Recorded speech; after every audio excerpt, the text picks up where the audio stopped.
3장 12절에서 13절 우리 두 절 말씀을 같이 보도록 하겠습니다.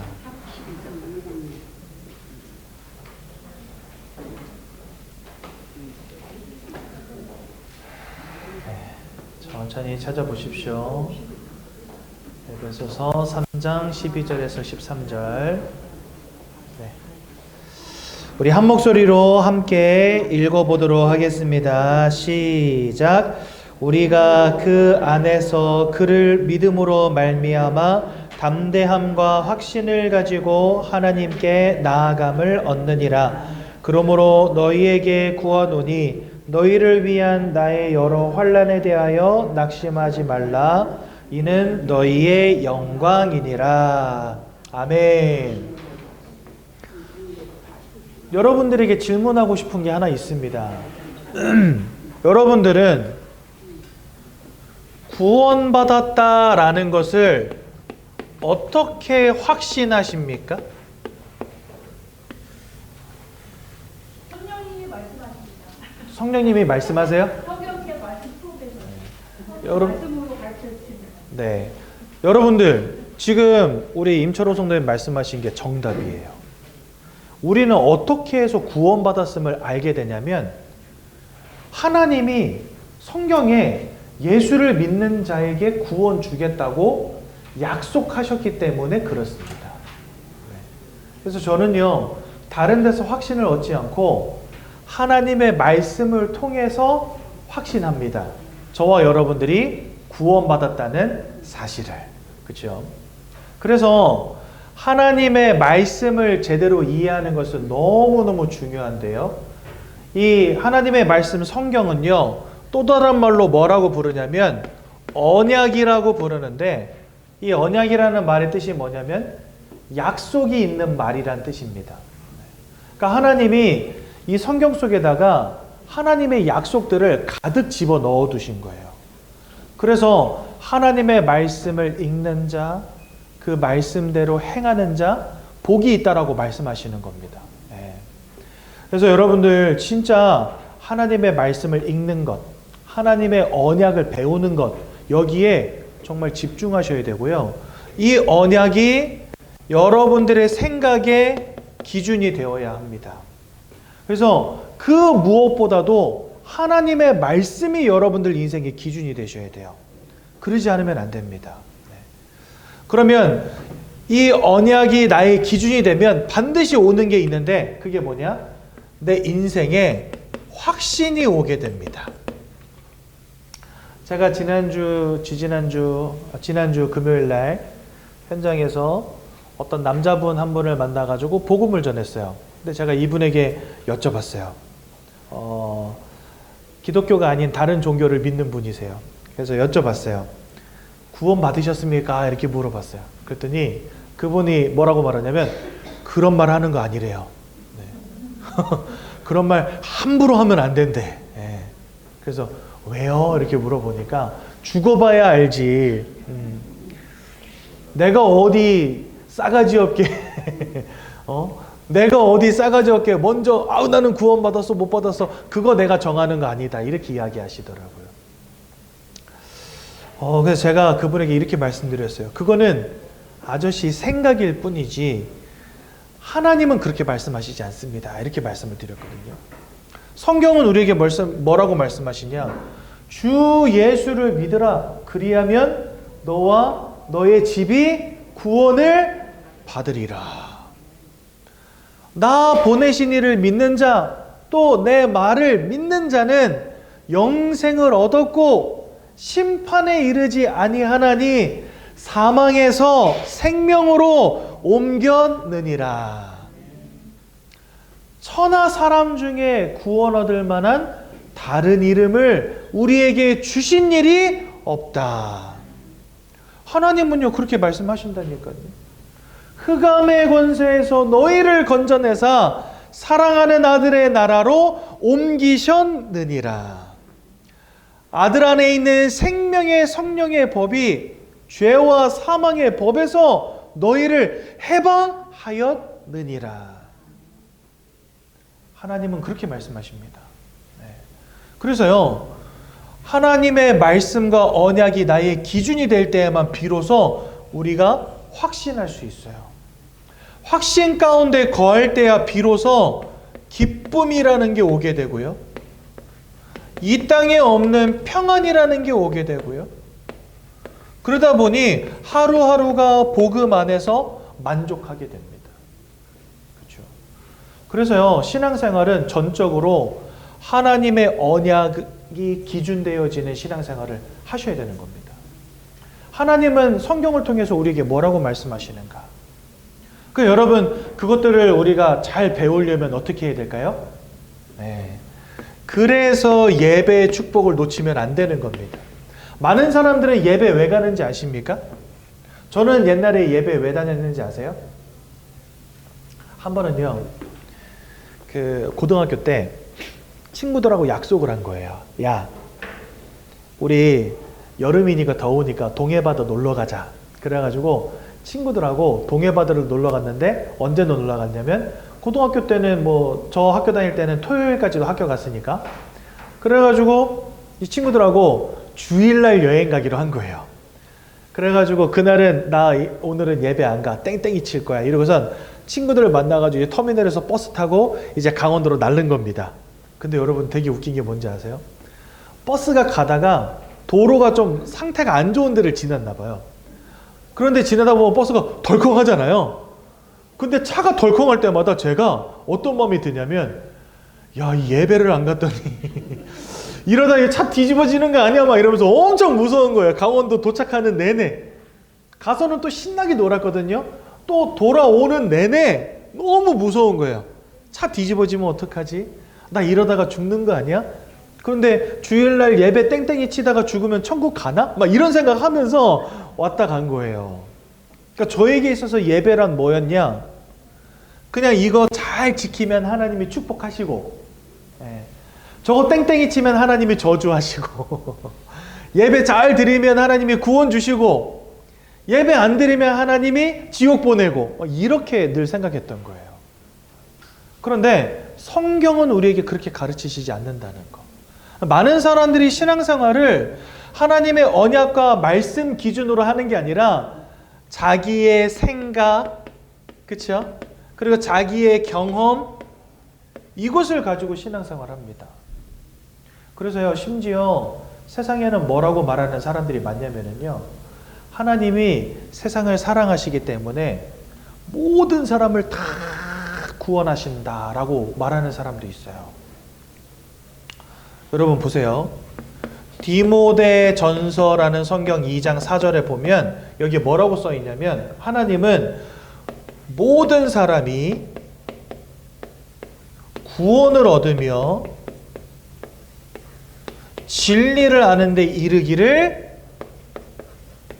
원하신다, 이렇게 되어 있어요. 그러니까 하나님은 모든 사람이 구원받고 진리를 아는 데 이르는 것을 원하신대요. 그래서 어떤 사람들은 뭐라고 말하냐? 하나님은 이 땅에 사는 모든 사람들을 다 구원하신대요. 너무 사랑하셔서. 여러분들 어떻게 생각하십니까? 맞는 말입니까? 틀린 말입니까? 맞는 말 같은데 틀린 말이에요. 지금부터 이걸 좀 설명을 드릴게요. 여러분, 하나님은 진짜 이 세상을 사랑하십니다. 그렇죠? 그런데 그 하나님의 사랑은 어떻게 드러나는지 아십니까? 이게 중요해요. 하나님의 사랑은 이렇게 드러나요. 요한복음 3장 16절에 보니까 하나님이 세상을 이처럼 사랑하사 누구를 주셨다 되어 있냐면 독생자를 주셨다, 이렇게 되어 있습니다. 그리고요, 로마서 5장 8절에는요, 그 독생자를 십자가에 죽이심으로 우리를 향한 하나님의 사랑을 확증하셨다, 증거로 보여주셨다, 이렇게 말합니다. 그리고 예수님이 저 겟세마네 동산에 오르셨을 때 하나님께 이렇게 기도하거든요. 그러니까 십자가에 돌아가시기 전에 하나님께 이렇게 기도해요. 하나님, 할 수만 있다면 이 잔을 내게서 옮겨주옵소서. 근데 하나님이 그 잔을 옮겨주셨어요? 안 옮겨주셨어요? 안 옮겨주셨어요. 그래서 주님이 십자가에 돌아가실 때 뭐라고 말하고 돌아가셨는지 아세요? 하나님이여 하나님이여 어찌하여 나를 버리시나이까 하고 돌아가셨어요. 그러니까 하나님은 독생자 예수를 버리셨어요. 그러니까 하나님의 사랑은 우리를 위해서 독생자를 보내시고 독생자를 십자가에 죽이시고 독생자를 버리신 겁니다. 저와 여러분들을 너무 사랑하셔서 독생자를 버리신 거예요. 아들을 버리신 거예요. 그게 하나님의 사랑이에요. 그런데 하나님은 사랑의 하나님이시기도 하지만 또한 공의의 하나님이세요. 이건 뭘 의미하냐면요, 바로 하나님이 심판주라고 하는 것입니다. 하나님은 이 땅을 창조하시고 또 모든 만물을 사랑하시지만 또한 심판하시는 하나님이시라는 거예요. 말씀이 우리에게 그렇게 보여주시거든요. 그러면 하나님의 심판의 기준은 뭐냐? 요한일서 5장 11절 13절에 보면 아들이 있는 자에게는 생명이 있고 아들이 없는 자에게는 생명이 없느니라 이렇게 되어 있어요. 그러니까 하나님은 무엇을 가지고 심판하시냐? 우리의 마음속에 독생자 예수 그리스도가 구주로 들어와 있느냐 그렇지 않느냐, 이것이 하나님의 판단의 기준이라는 겁니다. 내가 너희를 이렇게나 사랑해서 독생자를 보내줬어. 그런데 하나님은 그 독생자를 믿는 자를 구원하신다는 거예요. 그러니까 하나님의 사랑은 예수를 보내주시는 것이고 하나님의 심판은 그 예수를 믿는 믿음 안에 있어야 된다는 것입니다. 그러니까 하나님은요, 다 사랑하세요.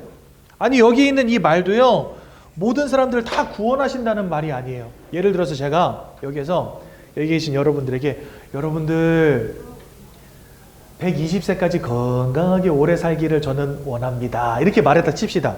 그럼 그 말은 제가 여러분들을 120세까지 다 살게 해드리겠다는 말이 아니잖아요. 여러분들이 할 수만 있다면 건강하게 오래 사시기를 바란다는 것이지 제가 그렇게 만들어드리겠다는 게 아니거든요. 그러니까 여기서 하나님이 이렇게 말씀하신 건 뭐냐? 하나님 소원은요, 진짜 모든 사람들이 구원 얻는 거예요. 그러려면 구원을 얻을 만한 진리를 아는데 이르러야 되는 거예요. 근데 그 진리가 무엇입니까? 예수 그리스도라는 거죠. 그래서 여러분들 요 2장 4절 다음에 디모데전서 2장 5절에는 뭐라고 되어 있는지 아세요? 하나님이 한 분이시요 그 하나님과 사람 사이에 중보자도 한 분이시니 사람이신 예수라, 이렇게 되어 있어요. 그러니까 하나님은 모든 사람이 구원받고 진리를 아는 데 이르기를 원하시는데 그 진리가 뭐냐? 하나님과 사람 사이에 유일한 중보자 사람이신 예수 그리스도다, 이렇게 되어 있는 겁니다. 그러니까 예수 그리스도를 알아야만 우리가 하나님께로 이를 수 있는 거예요. 그리고 천국과 영원한 생명에 들어가게 되는 것입니다. 그래서 하나님의 사랑은 그리스도를 통해 나타나고 하나님의 심판과 천국과 구원도 그리스도를 알 때에만 가능하다는 겁니다. 이게 바로 하나님의 사랑과 하나님의 공의예요. 근데 성경을 통해서 주신 이 언약들을 모르면 사람들 착각하는 거예요. 아무리 큰 죄인이라도 하나님은 다 구원하신다, 이렇게 말하는 겁니다. 물론 맞습니다. 그 어떤 죄인이라도 하나님은 구원하십니다.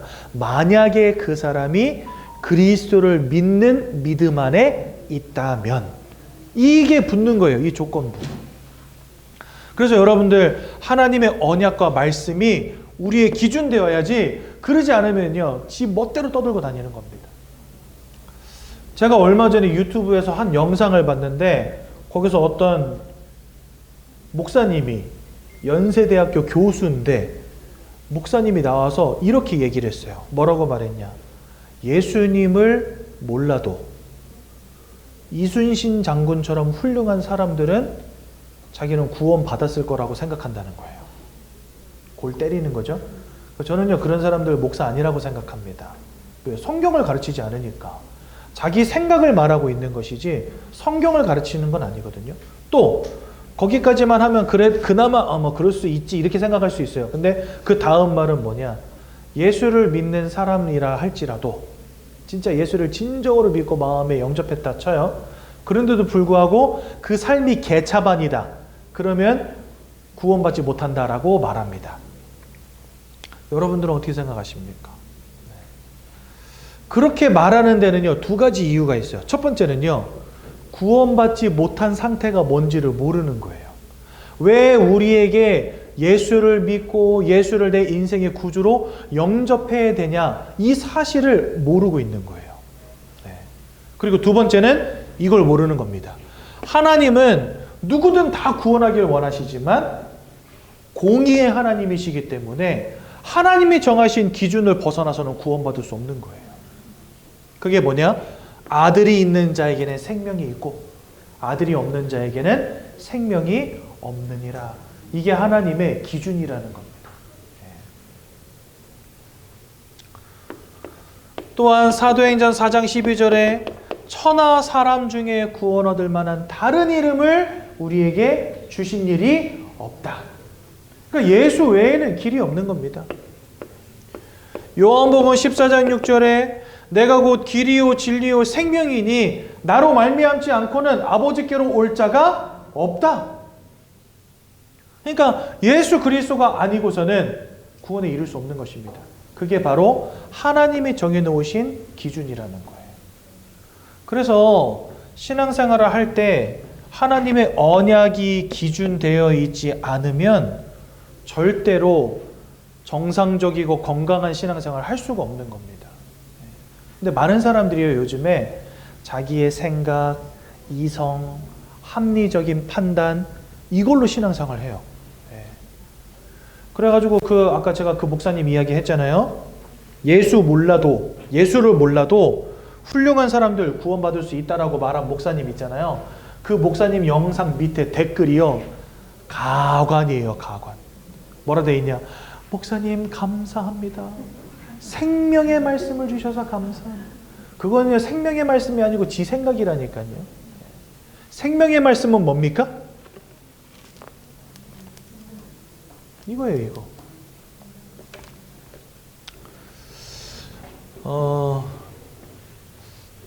저 어렸을 때 그런 생각한 적 있어요. 노아의 방주 이런 거 하나님이 남겨놓으셨으면 진짜 많은 사람들이 예수 믿지 않을까, 이런 생각? 언약궤 이런 거, 여러분들 언약궤 보면 언약궤 안에 뭐가 있냐면 만나의 항아리가 있고요, 그 다음에 십계명 돌판이 있어요. 그리고 또 하나 뭐가 있는지 아세요? 아론의 쌍난 지팡이가 있어요. 지팡이는 여러분들이 어르신들이 이렇게 짚고 다니는 나무 지팡이 있잖아요. 거기에 싹이나 있다는 거예요. 그 여러분들 그런 거 한번 보여줘 보세요. 그러면 사람들이 어머나 진짜 하나님 계시구나 이러면서 나도 예수 믿고 천국 가야 되겠다 이러면서 많이 믿을 것 같잖아요. 주님이 살아 돌아오셔도요, 주님을 믿지 않는 시대입니다. 네. 그래서 하나님이 왜 다른 건 다 없애시고 요거만 남겨놓으셨을까? 방주도 없고 언약궤도 없고 주님이 입으셨던 피 묻은 세마포도 사라졌고 예수님이 지셨던 십자가도 남아있지 않아요. 그런데 이 성경만 남아있어요. 왜 그럴까요? 한마디로 말하자면요, 이 말씀이면 충분하니까. 하나님의 말씀과 언약이면 충분하니까 다른 것들 안 남겨놓으셨어요. 예전에 제가 한번 우리 과학자들 가운데 하나님의 살아계심을 믿는 과학자분들이 이렇게 모여있는 단체가 있는데 그걸 창조과학회라고 하거든요. 근데 거기에 김명현 박사라고 아주 유명한 분이 있어요. 근데 이분이 만든 영상들을 제가 여러 개 봤는데 너무 유익한 거예요. 그래가지고 제가 담임 목사님께 한번 이렇게 여쭤본 적이 있어요. 목사님, 이 김명현 박사님이라는 분의 이 영상이 참 좋은데 이거 우리 후대들에게 보여주면 우리 후대들이 믿음이 더 돈독해지지 않겠습니까? 이렇게 물어봤어요. 그랬더니 목사님 대답이 뭐였을 것 같아요? 필요 없대요. 그래서 처음에는요, 좀 낙심이 됐어요. 그래도 내가 좀 이렇게 애들 좀 보여주고 싶은데 왜 보여주지 말라 그러시지? 근데 그 다음 말이 중요해요. 말씀이면 충분해. 말씀이 믿어져야 돼. 그 두 마디를 딱 듣는데 저 이해가 됐어요. 아, 맞다. 하나님의 말씀이 기준되고 그게 나에게 확신되어지면 사람은 살아납니다. 누구든 살아납니다. 다른 증거가 필요가 없더라고요. 그래서 이 자리에 계신 우리 귀한 새가족 성도님들은요, 하나님의 말씀이 여러분들 인생의 기준 되셔야 됩니다. 근데 그 말씀을 제대로 배우려면 예배의 자리와 말씀을 듣는 시간을 절대로 놓치시면 안 되겠죠. 네. 그래서 하나님의 말씀, 언약 이것만 따라가는 우리 귀한 새가족 성도님들 되시기 바랍니다.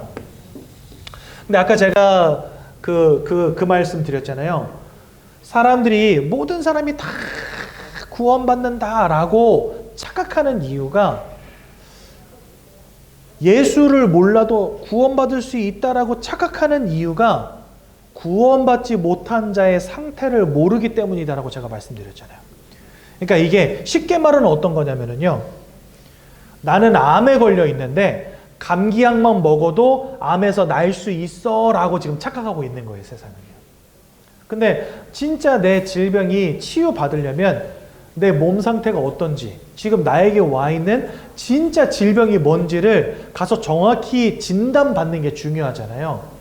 그래야 방사능 치료를 할 건지, 항암 치료를 할 건지, 약을 먹을 건지, 수술을 해서 암세포를 떼낼 건지 결정을 할 거 아닙니까? 그렇죠? 그래서 치료를 제대로 하려면 내가 어떤 문제 속에 있는지를 바로 알아야 된다는 거예요. 우리가 자꾸만 예수를 몰라도 예수가 없어도 구원받을 수 있어요 라고 말하는 이유가 뭔지 아십니까? 예수가 아니면 안 되는 문제 속에 내가 있음을 인지하지 못했기 때문에 그런 거예요. 그래서 여러분들 구원받지 못한 자의 상태가 무엇인지를 바로 이해하는 게 신앙생활에서 굉장히 중요하다는 겁니다.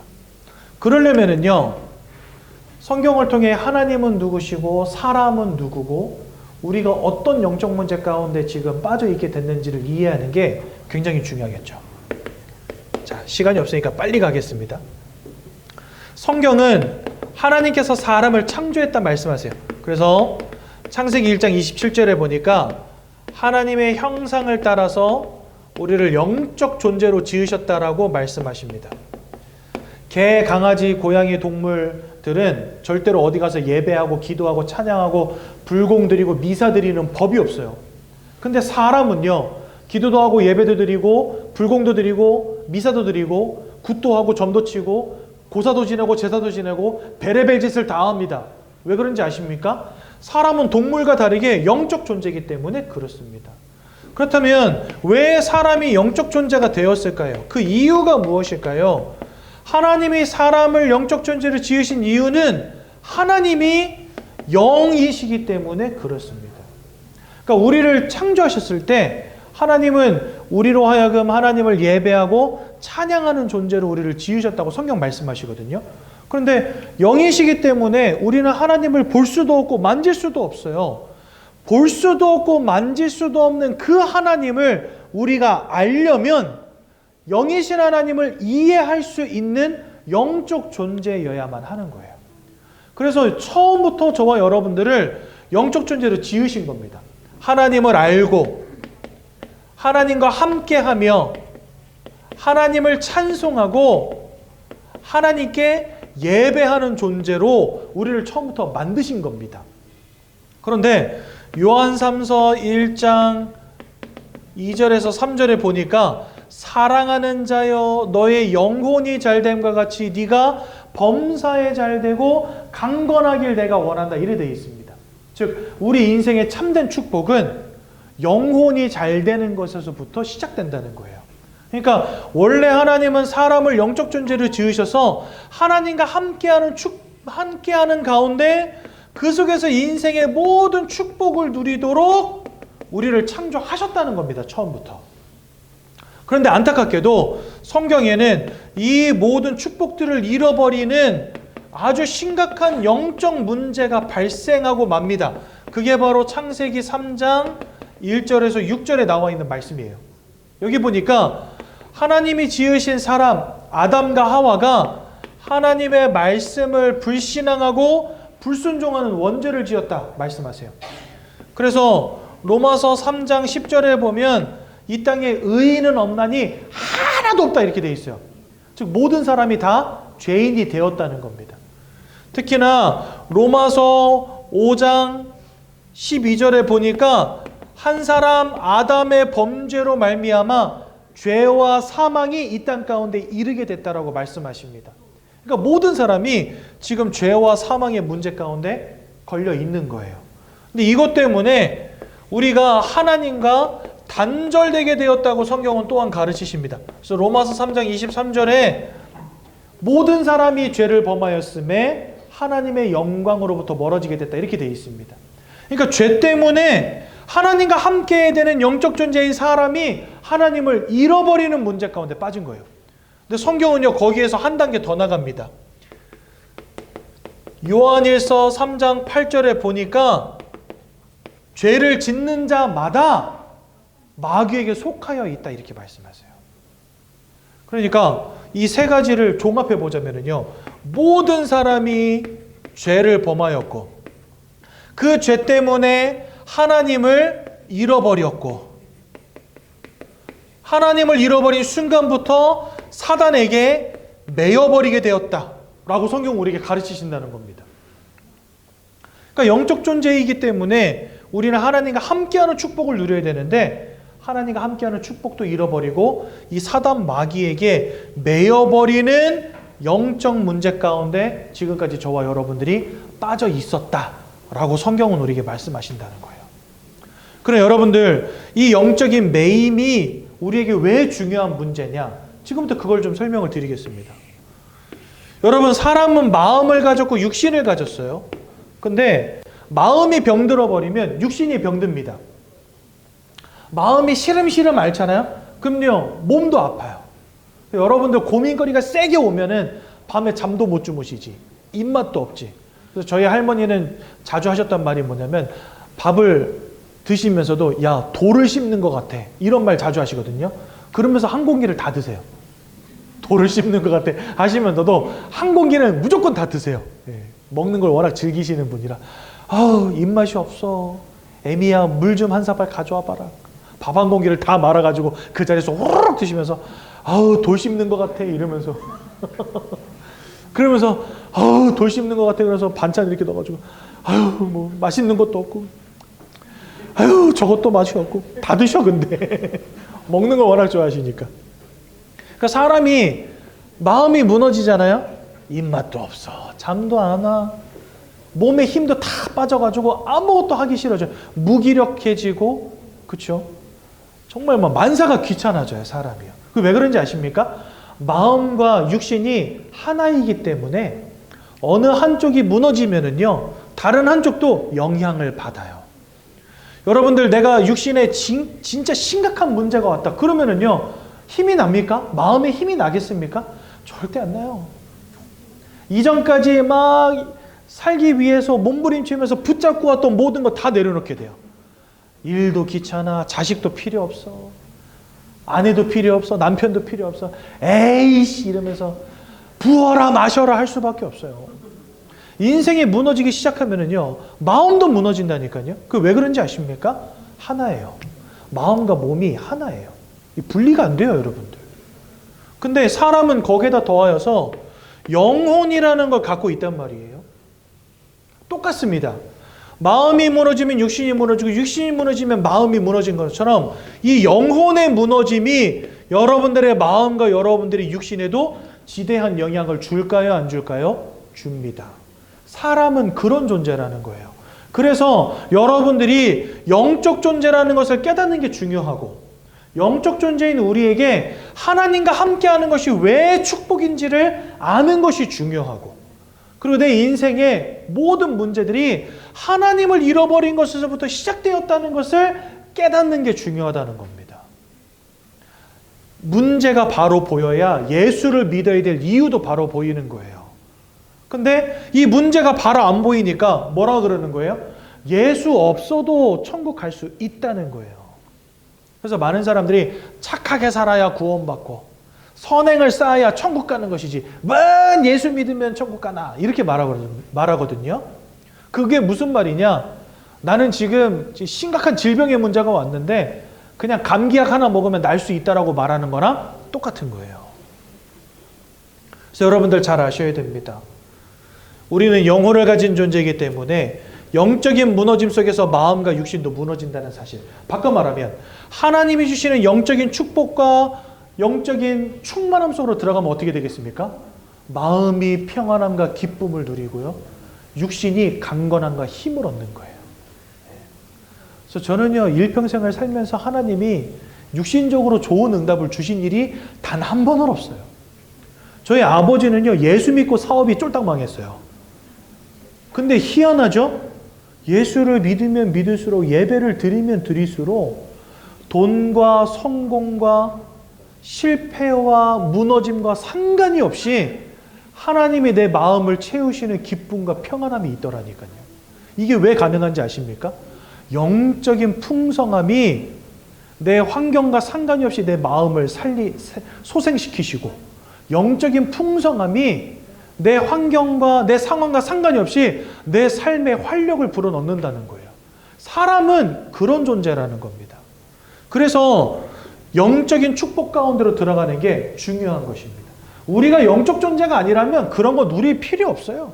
그냥 얼른 나가서 돈 버는 게 더 좋아요. 그런데 우리가 진짜 영적 존재가 맞다면 하나님과 함께하는 영적인 축복 가운데로 빨리 돌아가면 돌아갈수록 이득이라는 겁니다. 그렇죠?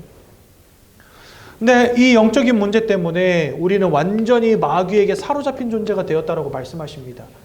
요한복음 8장 44절은 이 마귀를 두고 너희 아비라고 표현해 놓으셨어요. 우리 아버지가 마귀래요.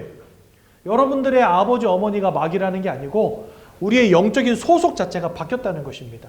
이전에는 하나님과 함께하는 하나님의 자녀였다면 죄 때문에 하나님을 잃어버린 그 순간부터는요, 마귀의 자녀가 돼버린 겁니다. 또한 요한일서 3장 8절은 마귀에게 소속된 존재가 되었다 이렇게 말씀하십니다. 그래서 에베소서 2장 2절과 3절은 공중권세 잡은 자 마귀를 따르게 되었다.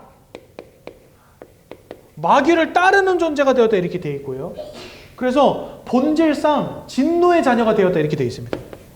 우리는 본질 속으로 진노 가운데 살아갈 수밖에 없는 존재가 되었다는 겁니다. 뭐 때문에요? 하나님을 잃어버리고 사단 마귀에게 사로잡힌 결과로. 근데 하나님을 잃어버리고 마귀에게 사로잡힌 게 진노와 재앙과 문제가 될 수밖에 없는 이유가 있어요. 그게 뭔지 아십니까? 우리 인생을 사로잡은 이 마귀라고 하는 존재는 요한복음 8장 44절에 거짓말장이요 살인자라고 되어 있어요. 또 요한복음 10장 10절은 도적이라고 표현해 놓으셨어요.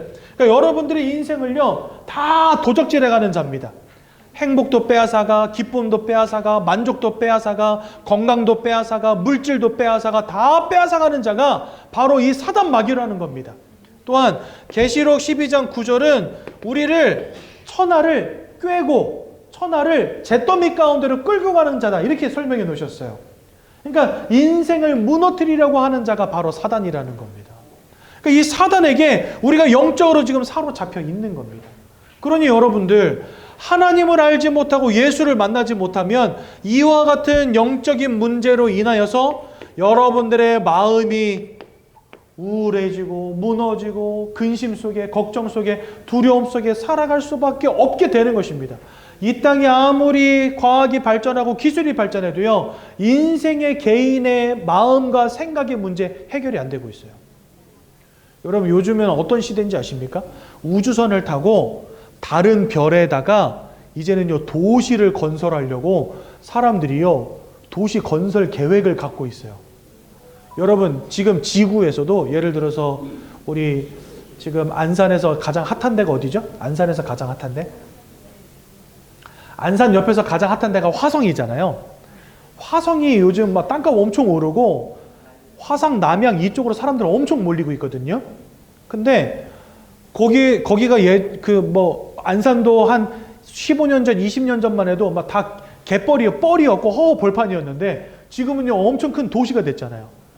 그것만 봐도 야, 세상 많이 변했다 이러면서 깜짝 놀랐는데 이제는요 어떤 시대가 왔냐?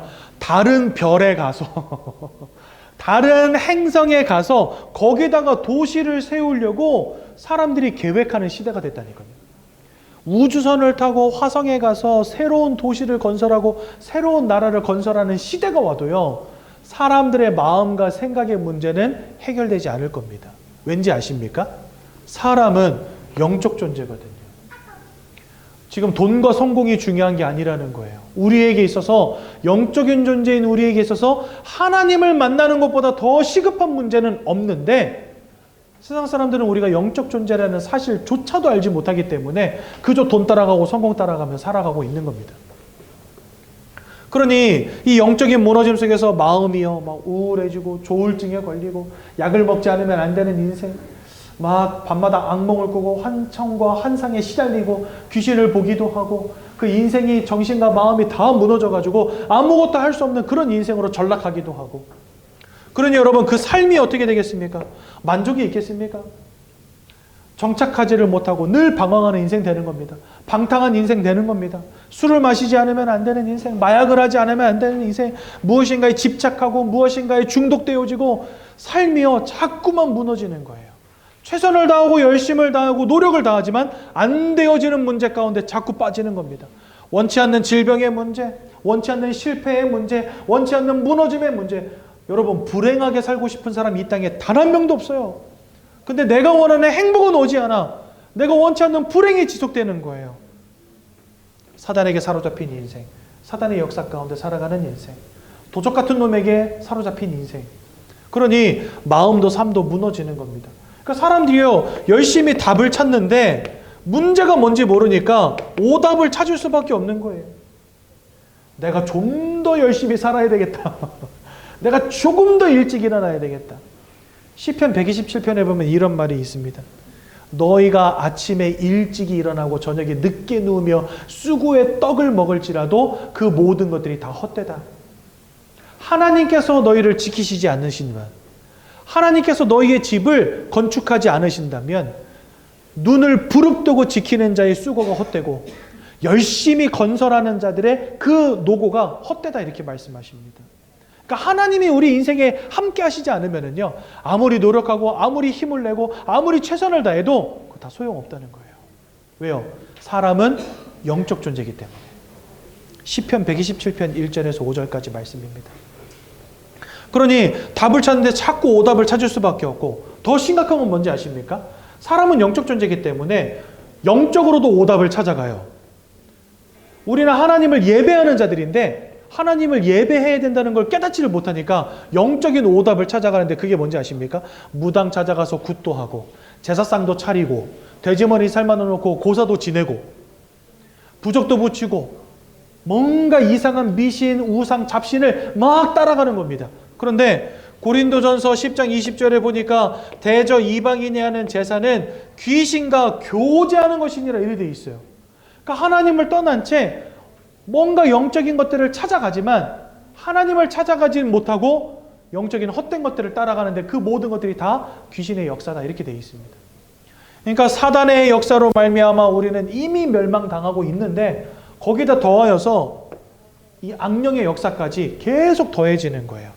우린 그걸 뭐라고 하죠? 설상가상이다 이러잖아요. 그렇죠?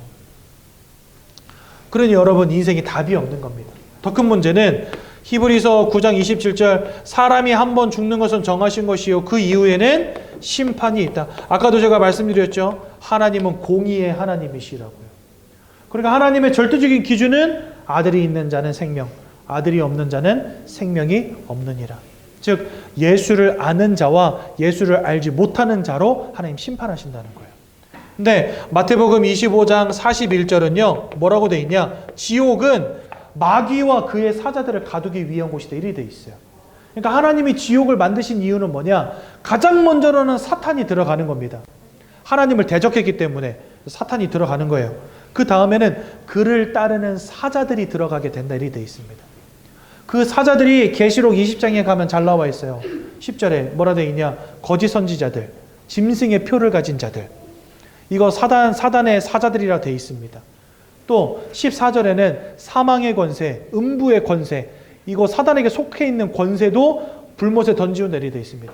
15절에 생명책의 이름이 기록되지 못한 자, 즉 예수를 통하여 하나님께 속한 자가 되어야 되는데 그 응답을 받지 못한 자들 불못에 던지운다 이렇게 되어 있습니다. 그러니까 여기 아까 제가 말씀드렸지 않습니까? 요한일서 3장 8절에 죄를 짓는 자마다 누구에게 속하여 있다고요? 마귀에게 속하여 있다고요. 이 마귀에게 속하여 있는 영적 상태를 바꾸지 않으면 사단과 함께 어디로 들어가는 겁니까? 얼마나 착하냐의 문제가 아니에요. 얼마나 선하게 훌륭하게 멋있게 살았느냐의 문제가 아니라는 겁니다. 그러니 예수를 몰라도 훌륭하게 살면 천국 간다. 이거 틀린 말입니까? 맞는 말입니까? 100% 틀린 말인 거예요. 누가 천국 가는 것입니까?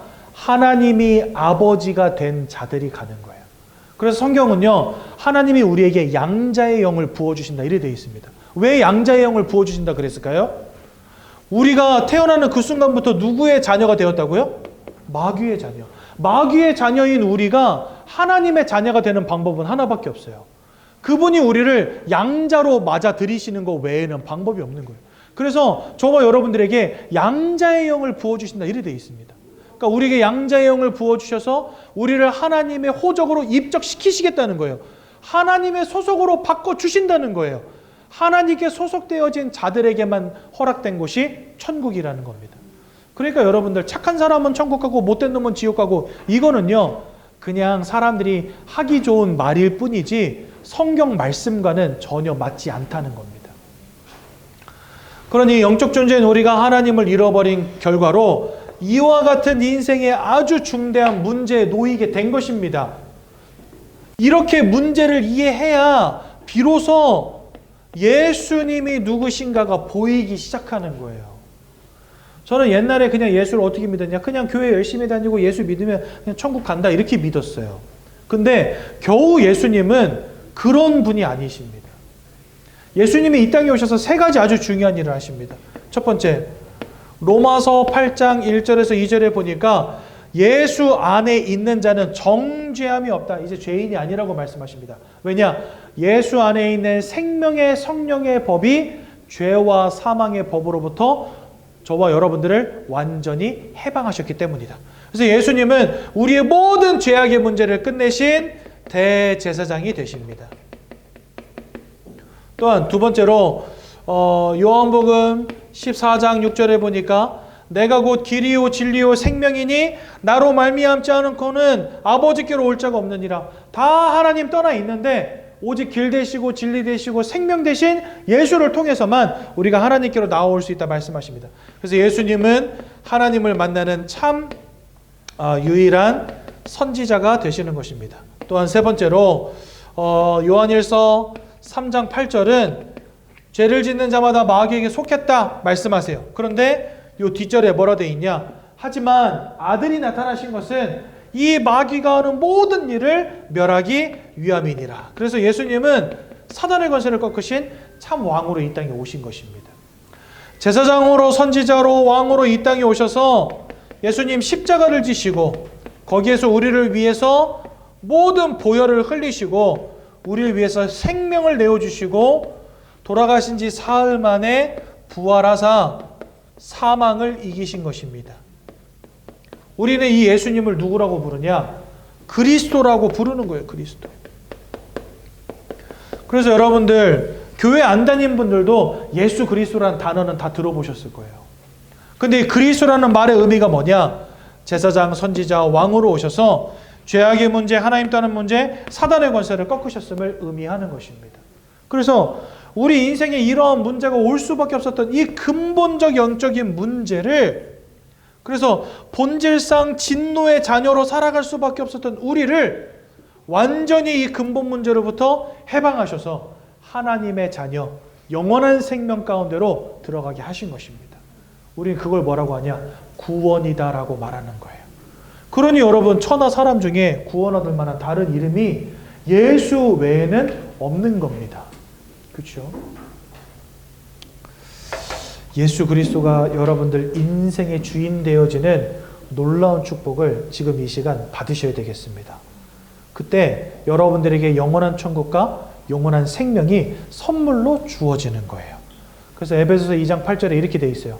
너희가 그 은혜를 인하여 믿음으로 말미암아 구원을 받았으니 이는 사람에게로부터 난 것이 아니요 오직 하나님께서 우리에게 주신 선물이다 이렇게 되어 있습니다. 그러니까 구원은 우리가 선물로 하나님께 받는 것입니다. 근데 그 선물을 누구에게 주시냐? 아들을 영접하여 그 마음속에 있는 자에게만 주신다는 사실. 그래서 오늘 이 시간 예수님을 우리 마음속에 영접하는 기도를 함께 올려드리겠습니다. 15페이지에 보면 영접 기도문이 잘 나와 있습니다. 이 시간에 함께 예수님을 마음속에 영접하도록 하겠습니다. 눈이 잘 안 보이시는 분들이, 눈이 어두워서 잘 안 보이신다는 분들이 계셔서 원래 함께 읽었는데 이제부터는 제가 먼저 읽을 때 여러분들 저를 따라서 기도하시면 되겠습니다. 두 손을 모으시고 두 눈을 감으시고 저희 기도를 따라서 함께 기도하시도록 하겠습니다. 사랑의 하나님, 이제 나는 죄인인 것을 깨닫고 회개합니다. 지금까지 하나님을 떠나 사단의 지배 아래 묶여 종노릇하며 살았습니다. 그러나 예수님이 저를 위하여 십자가에서 죽으시고 3일 만에 부활하신 그리스도이심을 믿습니다. 예수 그리스도께서 하나님을 만나는 유일한 길이 되시며 사단의 권세를 꺾어주시고 모든 죄와 저주와 재앙에서 나를 해방하신 그리스도 되심을 믿습니다. 지금 이 순간 내 마음의 문을 열고 예수님을 나의 구주로, 나의 주인으로 내 마음에 영접합니다. 나를 구원해 주심을 감사드립니다. 예수 그리스도 이름으로 기도합니다. 아멘. 하나님의 자녀 되셨음을 기억하시기 바랍니다. 우리 7과 내용 간단하게 보겠습니다. 이렇게 예수를 영접한 사람들에게만 하나님이 주시는 첫 번째 확신이 뭐냐? 바로 구원의 확신입니다. 여러분들, 이 구원의 확신을 절대로 잊지 마십시오. 예수를 믿고 영접한 자들은 이미 구원에 이르렀다라고 성경 말씀하십니다. 그 증거가 뭐냐? 요한복음 5장 24절 심판에 이르지 아니할 것이다 라고 말씀하세요. 심판에 이르지 않는다는 건 뭐죠? 이미 천국에 이르게 되었다는 것입니다. 그래서 구원의 확신 갖기 바라고요. 두 번째로 우리를 자녀 삼으신 하나님께서는요, 우리의 인생을 정확하게 인도해 나가십니다. 그래서 시편 119편에 보면은 하나님의 말씀은 내 발의 등이요 내 길의 빛입니다 이렇게 돼 있어요. 어두컴컴한 길을 가는데 내 앞에 등불을 비춰주시고 빛을 비춰주시겠다는 거예요. 무엇으로? 하나님의 말씀으로. 그러니까 우리 인생을 인도해 주신다는 거죠. 시편 48편 14절은 영원하신 하나님이 죽을 때까지 우리를 인도하시리라 이렇게 되어 있습니다. 그러니까 하나님은 우리 인생을 인도하시는 것입니다. 또한 세 번째로 승리입니다. 이전까지는 우리가 사단의 권세 아래에서 본질상 진노의 자녀로 살았지만 이제는 그리스도 예수 안으로 들어온 순간 모든 흑암의 권세를 다 꺾여버린 것입니다. 여러분들은 완전히 승리하셨어요. 예수님 말씀하십니다. 보라 내가 세상을 이기었노라 말씀하시고 내가 너희 마음에 평안함을 주겠다 약속하셨어요. 우리는 날마다 승리할 수밖에 없는 인생. 또한 하나님은 우리에게 기도 응답을 주시겠다 약속하셨습니다. 요한복음 14장 16절에 보면 이렇게 말씀하세요. 너희가 무엇이든지 내 이름으로 구하면 내가 행할 것이다. 그렇죠? 너희가 지금까지는 내 이름으로 구하지 아니하였으나 구하라 그리하면 네 마음에 기쁨이 충만하리라. 26절에 말씀하십니다. 그러니까 이제는 예수 이름으로 기도하면 하나님이 응답 주시겠다 약속하신 것이고요. 또한 이제는 우리의 모든 죄악이 다 용서함을 받았다라고 말씀하십니다. 왜요? 주님이 십자가 위에서 피 흘려 주심으로 끝났다라고 성경 우리에게 말씀하십니다. 그래서 이제는요 더 이상 여러분들은 죄 때문에 심판에 이르지 않습니다. 그럼 목사님 오늘부터 제가 죽는 그날까지 제가 알게 모르게 짓는 죄가 있을 건데 그래도 제 구원은 취소되지 않나요? 취소되지 않습니다. 하나님이 그 모든 죄악의 문제를 십자가 위에서 끝내셨기 때문에 그것 때문에 우리가 지옥 가는 일은 이제 더 이상 없어요. 성경의 가르침입니다. 그러니까 여러분들은 이것을 확신하셔도 됩니다. 아, 나의 모든 죄는 십자가 위에서 예수와 함께 다 끝나버렸구나. 근데 여러분 여기서 중요한 게 있어요. 그러면 인생 멋대로 살아도 됩니까? 그거는 아니지요. 우리가 예수의 은혜로 구원받았지만 앞으로 우리가 죄를 범하게 된다 할지라도 완벽한 구원의 축복은 절대로 잃어버릴 수 없으나 그렇다고 해서 인생 막살나는 말은 아닙니다. 그렇죠? 그래서 우리는 그걸 뭐라고 하냐면 성화라고 해요. 점점 더 하나님 안에서 거룩하여지고 성결해지는 응답을 하나님 주신다 이렇게 돼 있어요. 그래서 하나님이 우리에게 우리가 죄 가운데 있을지라도 그 죄로부터 돌아서고 승리할 수 있도록 하나님 우리에게 주신 게 뭐냐면 바로 이걸 주신 거예요. 회개를 주신 것입니다. 그래서 여러분들 죄를 범할 때 하나님께 회개하면 돼요. 하나님, 제가 또 연약함으로 죄를 지었습니다. 용서해 주시고 거룩한 인생이 되게 하옵소서. 기도하시면 됩니다. 그렇게 우리는 선한 싸움을 싸워 나가는 것입니다. 언제까지요? 천국에 이르는 그 날까지. 이 5가지 확신을 잃어버리지 마시기를 예수님 이름으로 축원드립니다. 기도합니다. 사랑의 하나님, 은혜 감사합니다.